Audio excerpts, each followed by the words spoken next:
So we're working on a 2006 Chevrolet Silverado 2500 HD, Silverado Classic. Uh, Came in for transmission issues. So we plugged it in, did some scan tool work with it. We come up with a P0753 1-2 shift solenoid circuit, P0758 2-3 shift solenoid circuit, and P2761 TCC solenoid circuit, torque converter clutch.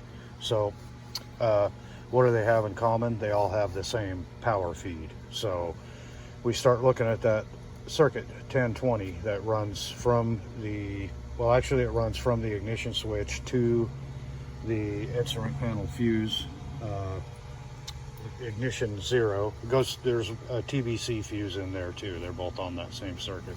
And then it runs out to the underhood and goes from one connector to another, and then splits off there at connector 2. Part of it goes to the PCM, the other one goes through the engine harness down to the transmission. So I knew we were going to service this transmission, and I wanted to get in there and see what things look like in the pan, see if we had what kind of metals and clutch material we had laying in the bottom of it, which incidentally was real clean in there. So while I had the pan off, I popped out those 3 solenoids and laid them on the bench, grabbed the heat gun and the infrared temperature gun, and heated them up to about 170 degrees, while monitoring the resistance on them. And they were all within spec, well within spec. So new O-rings, popped those back in. Went ahead and threw an internal wiring harness in it because it was original, and they, they're in a pretty bad environment, and they're inexpensive. So and I always keep one around here for these trucks because I do have a internal harness issue with them from time to time.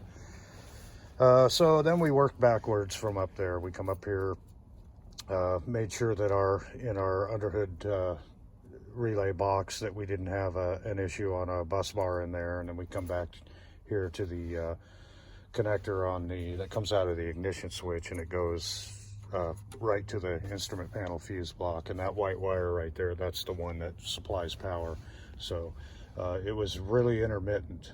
I thought I had it fixed 3 or 4 times and go drive it and drive it for a while, and then it would shit the bed again. So I put a load on this circuit, and by the time I got done between here and there, the ignition switch and this connector, by the time I got done, it wouldn't even it had about 3 volts on it. So obviously the ignition switch was bad, so we got that popped out of there, and we dissected it a little bit just to look at the contacts in it, and sure enough, the contact that supplies power to this is burned up.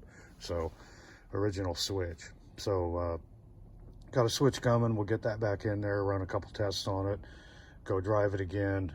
We did have, when it was working, we had about a 2 volt drop between the ignition, not the ignition switch, but we had a 2 volt drop between actual battery voltage with the engine running, which was about 14 volts, and this fuse here. So we did actually, that was showing a voltage drop. But anyway, new ignition switch, go test drive it. It'll be back on the road. It's getting really hard to keep these old trucks going because they're getting so many miles on them, and the stuff's getting beat up. But it's pretty simple repair, really. I mean, intermittents are tough to find. So the other thing that we have going on over here is we had a 4L80E out of a 2003 that we bench built here for a customer, and didn't show any of that because there's a lot of that on YouTube if you want to go see somebody put a transmission together.